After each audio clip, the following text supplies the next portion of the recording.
As you can tell, we have a very special guest, Sujata Day. Thank you so much for joining us. Thanks for having me. Yes, Sujata is a director, writer, producer, actress, like all of the things. Her film Definition, Please is really great, and it's on Netflix. And we're excited to just have her on and talk to her today about being a woman in film and a filmmaker overall. So, how's your day going?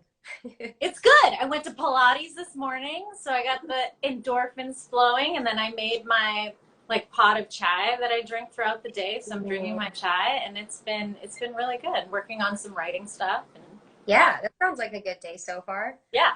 Yeah, that sounds great. That sounds like a little bit more than I've done. So I definitely haven't worked out. Well, so obviously I've just introduced you as a filmmaker. I think one of the most pressing questions for anybody who's looking to get into film or who is in film is like, what do you find most challenging about being a filmmaker?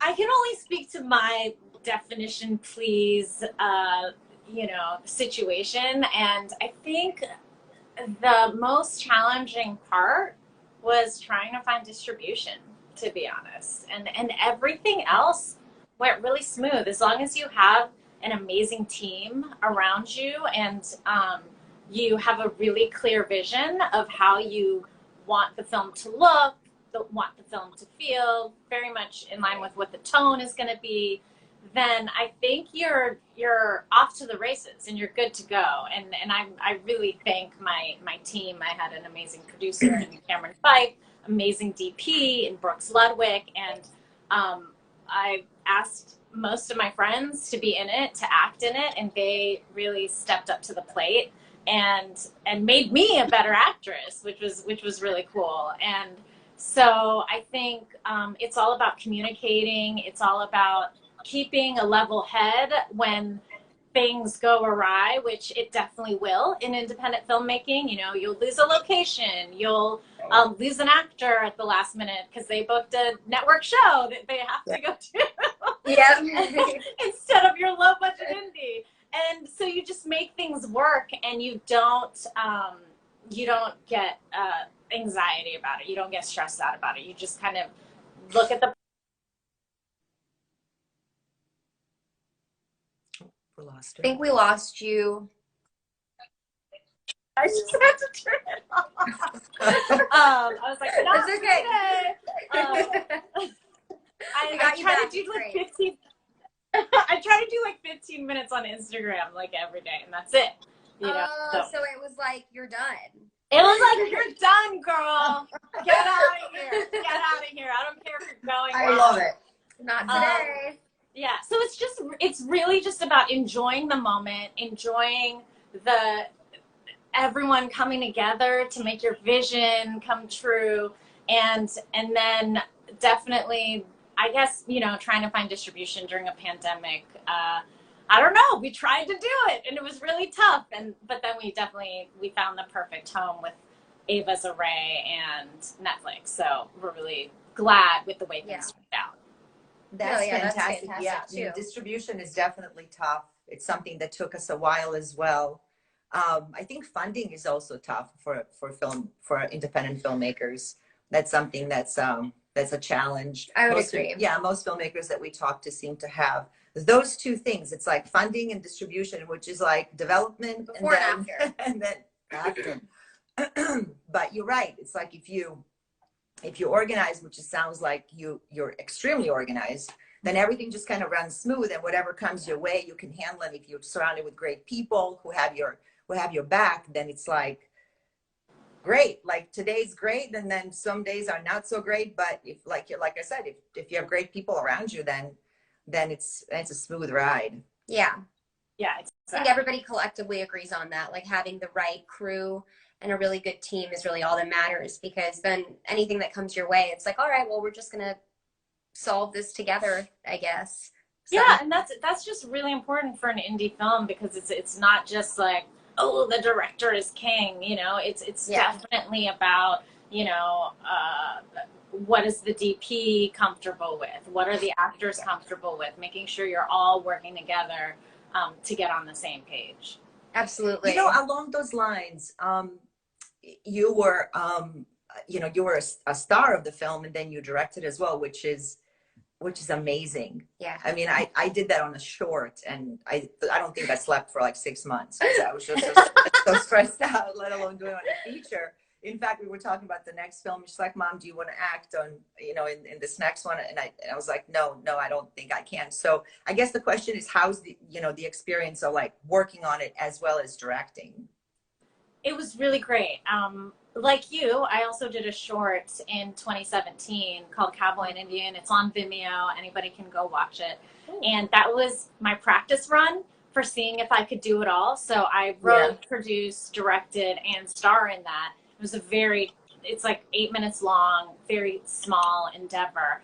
And I had so much fun. And I realized after doing the short that I could do a feature. And I know I have this like supreme confidence because a lot of people ask me, oh, you're going to do your next short. And I was like, no, I'm going to do a feature. Like, what? Obviously. Yeah. So but once again, it's all about the team when you are also acting in it as well, because we had, I believe there's a discrepancy with how many days we shot. I believe we shot like 11 days. Some people say 10, some people say 12, but let's stick with 11. And we didn't have time for me to watch playback of the scenes on set. So I didn't know what anything looked like. But beforehand, during prep, I had a lot of, we call movie dates with my DP, Brooks, and we would watch movies that was the same tone, the same feel of what I wanted Definition Please to be. And I'd be like, oh, I like this shot. I like how this is being shown. And we discussed, right away that we wanted handheld cinematography. And we were just really on the same page in terms of what we needed. And I knew that while I was acting in it and directing it, if I felt like we got it in an emotional way, I trusted Brooks to get it in a visual way. So that communication and trust really has to be there, especially when you're acting in it, directing it, and you don't have time to watch playback. Yeah, so important to have that relationship with your DP. It can really break it or make it, right? And yes, you would have to entirely depend on them, in front of the camera. So yeah, really important. And I guess on that note, being that you've done it all, like you've acted and now you've directed and you've done this in front of the camera, behind the camera. Do you have a preference, or is it a tie? I do enjoy. I don't like producing. I don't like producing, but I do enjoy all the other creative aspects of it. I love acting. Acting is still my number one thing. I love writing. Has been really fun. I'm writing my first studio feature right now, which has been really exciting. And That's great. And directing, I definitely want to direct again. I will say I am pickier about directing than I am about acting, because I feel like with acting, you can kind of go in, shoot a role for like 2 weeks and then just leave. But with directing, you are really heavily involved for months on a project or a movie. So I'm pickier about what I choose to direct. But I'll pretty much act in anything. As long as I'm having a good time. As long as it's fun and I'm having a good time and it's good people, I'm like down. I have this I have a small cameo in a film called Four Samosas that premiered at Tribeca, and it's this crazy character role that I had been like working on for a while, and I was like, can I do this character in this movie? And they said yes, and so I was excited to do that for my friend. That's awesome. That's really awesome. Sometimes those are the best too. Like just doing really character, like a cameo. You get to come in. It's like you get to play, and it's also rare to find like a leading role that's that fun sometimes. Yeah, exactly. Yeah, versus like something really condensed. That's cool. Well, what was your?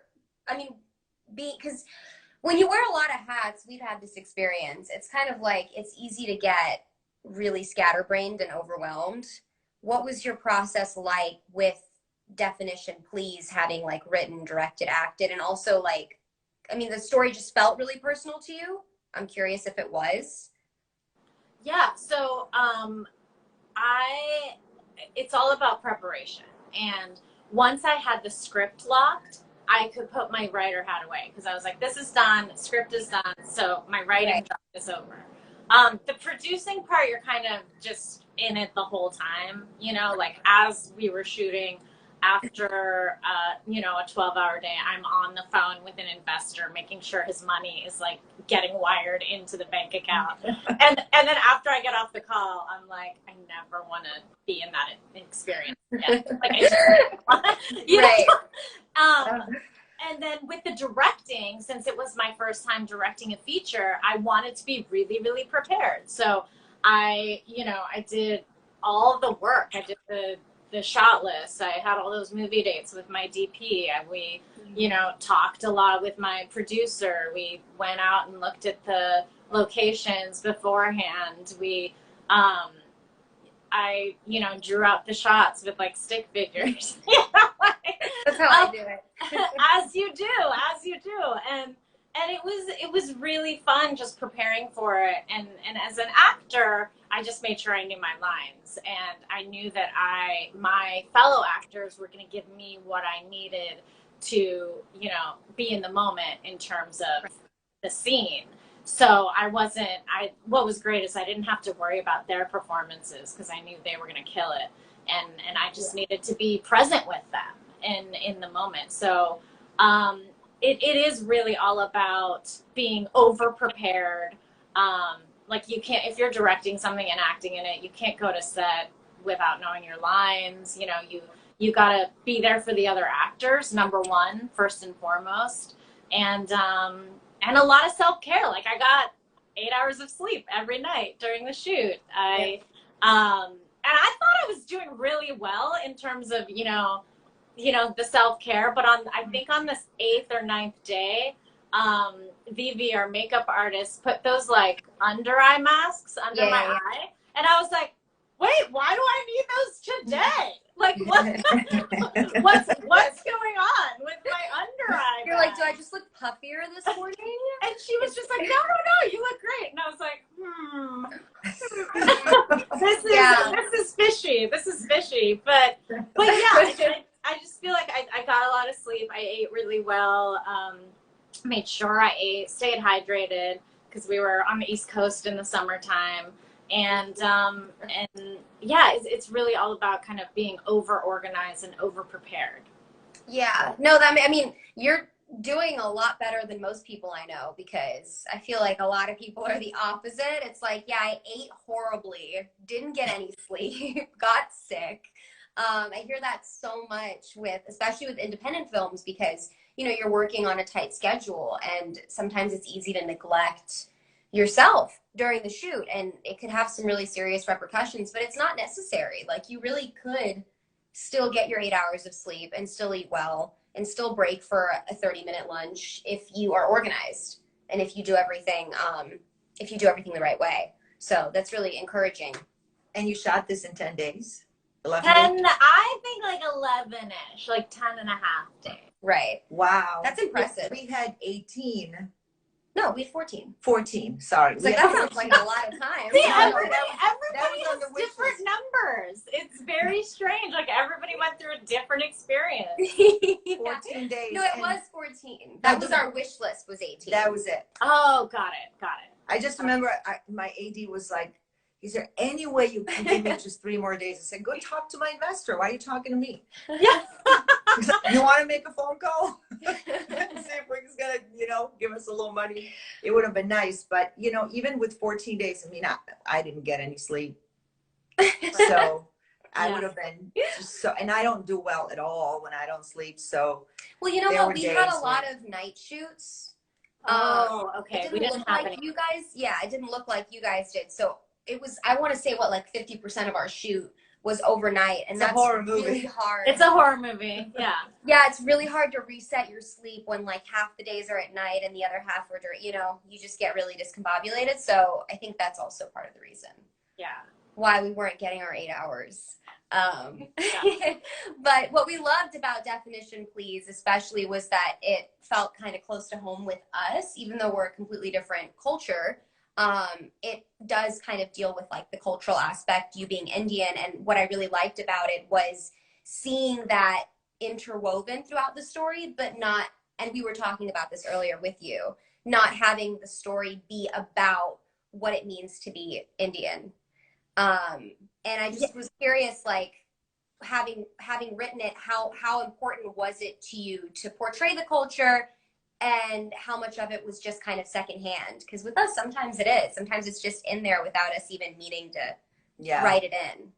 Yeah, that was very deliberate on my part when, you know, I've been out here for a while in LA acting and auditioning and reading scripts that are being greenlit and made into movies and shows. And I've just noticed all of these, most of these roles are very stereotypical. They have accents. They have me wearing a burqa when I'm not Muslim, and you know, just really interesting stuff. And I just wanted to create a film that was similar to the ones that I grew up loving to watch, which were the indie films of Duplass brothers. And this was heavily inspired by a lot of sibling indies like Skeleton Twins and The Savages and You Can Count on Me. And they just are about, you know, these conflicts between the characters, just things that happen to everyone, moments and issues that a lot of people are dealing with. And so I really wanted to focus it on this really, you know, contentious relationship between the siblings, and then have the, listen, I'm Indian American, that's just going to be there in my stories. And it's not something that I need to specifically talk about, because it's just, you know, my everyday life is just being me. And so what I get excited about is like you said, is kind of writing a story, showing a story that is about something specific, but then it appeals to so many different people. It doesn't matter if you're Indian American, it doesn't matter if you're Bosnian American. It can be something that you connect with, even if you aren't those things. But also what's fun is that you can learn about this other world. And that's really exciting to me too. I love watching things where I'm learning something. Like I just finished Ms. Marvel, and I loved how they showed when she goes to Pakistan. They showed Pakistan in such a modern way that you don't normally see on screen. You usually see it, it's like bathed in a yellow ochre light, and it feels like it's in the 70s. And I think what's really fun about the work, art that's coming out right now, is it's breaking a lot of boundaries, and that's what I strive to do in my work. Yeah, absolutely. And I loved what you said, just being like, because I agree, like I love watching films where it's not about necessarily my culture. It's not something that I necessarily would think to connect with, that I would connect with. But when I watch it, I'm like, oh, not only do I completely understand this relationship because I or somebody in my life has this exact situation, but I also am learning so much about this culture. And what I find fascinating too is that even like, I mean, Bosnian Indian culture, very different, but at the same time, like there's so many similarities just being a first gen in this country and having grown up in a bilingual household and having family that doesn't speak English. It's like there's so many similarities that you wouldn't even like expect to find until you watch it, and you're like, well, wait, my mom is just like that, or like my brother is just like that, or you know, and especially with you, I think also having like come here from Bosnia, I think it's just like a unique experience. Yeah, it was, and it still is a unique experience. And you know, our next film, I wanted to or we wanted to portray Bosnia and Bosnian people, Croatian Bosnian people in America, as real people, for them just to look at them and say, you know, they have their own stories, their personalities, and they're not just people from the country that was torn by war. Because many people didn't know even where Bosnia was as a republic in former Yugoslavia, and then Yugoslavia fell apart and it became this country in itself. And people are like, well, what is that? What's Bosnia? But then the war happened, and after that, every film, everything that was portrayed in like, you know, mass media was about Bosnians being in this terrible situation in 1992, which was so long ago. It's like it's time to like let it go. Until this day, I'll hear people asking like, "Are you guys okay?" It's like, yeah, it's been almost 30 years. We're fine. It's like Hollywood latches on to one stereotype that maybe, you know, that movie or that show did really well back in the day, and they're like, okay, well, this is what's going to make money. We got to portray it in this way, and it's just not true. And I love what you said about kind of immigrants and first generations of all backgrounds from all countries. We're all so similar. You know, I have Nigerian American friends, Jamaican American friends, and similar to, you know, Bosnian American friends. Like, we all have grown up in this, you know, kind of bilingual household, with eating our food, and then, you know, going to school and eating mac and cheese. And so it's really cool to understand that we have so much that's similar. Agreed. Oh yeah. Because that's, I mean, that's also just such a huge part of like American culture. America, you know, America's a melting pot. So it's like so many of us have so much more in common than we think. It's, you know, so many immigrants obviously in this country, so many people that speak another language, if not more than that. And it's like, yeah, there is actually something connecting all of you, even if you're from different corners of the world. I find that really comforting. Yeah. That's what's so great about this country. Yeah. Yeah, absolutely. Yeah. Thank you for, you know, thanks for talking with us today. And for everybody who's just joining, again, Sujata, she's directed, written, produced, and starred in Definition Please, which is on Netflix.